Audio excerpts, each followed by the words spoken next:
This is going to be a really quick video on how to change the front and rear diff as well as the transfer case fluids on a 2019 Toyota Tundra Platinum Edition with a crew cab, four-wheel drive, 5.7 liter engine.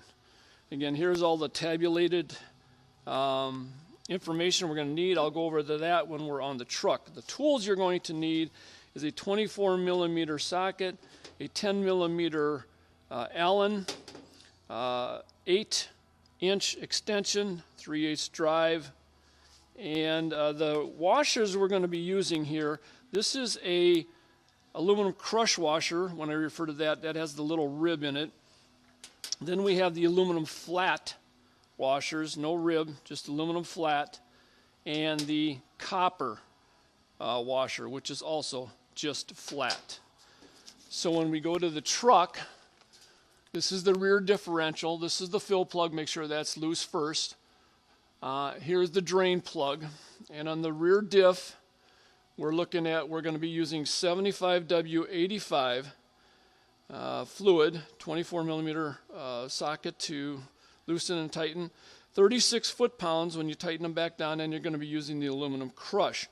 The kit I got came with 5 liters. I was actually able to get back in 3.42.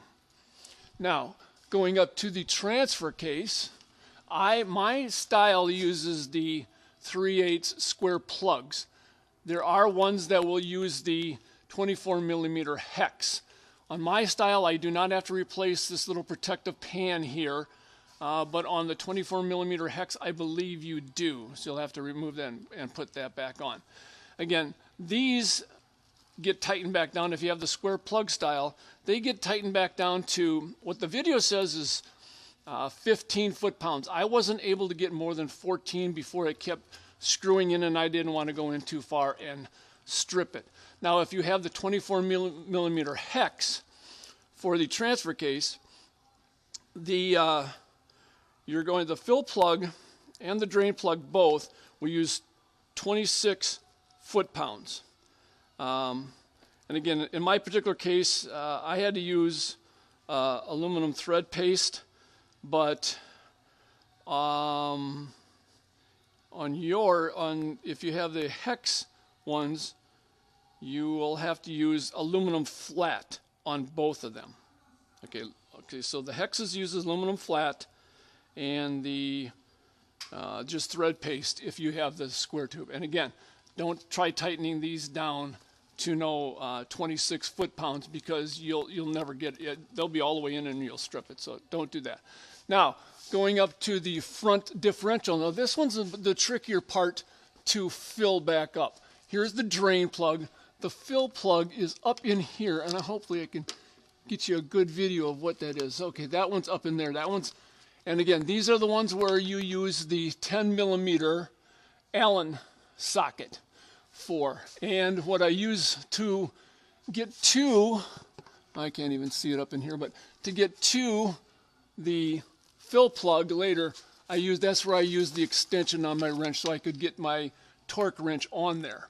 Now, for the front differential, you'll be using the 75W85, 29 foot-pounds on the top, 48 on the bottom for the drain plug. Videos say, a lot of people say they don't go that high, they only go like 29. I was able to get mine to 44 and felt safe with it without stripping it. The bottom one, the drain, that will use the copper flat, whereas the top one, the fill plug, will use the aluminum flat. Kit comes with 2 liters to fill that up. I was able to get in 1.88. One other thing I do is when I empty my fluids, I make sure I know what's coming out of them. On the rear diff, I was able to get 3 liters. On the front diff, I was able to get out 2 liters. And then on the transfer case, I was able to get out about 1.5 liters. And again, this is the kit I used. I use Blau parts. I like their tubes because you can pull these up and it makes filling really easy. They actually give you an extra little hoser you can cut down to whatever you want. But again, the rear and front diffs use the 75W85, whereas the transfer case uses the 75W. And that's it. Thank you.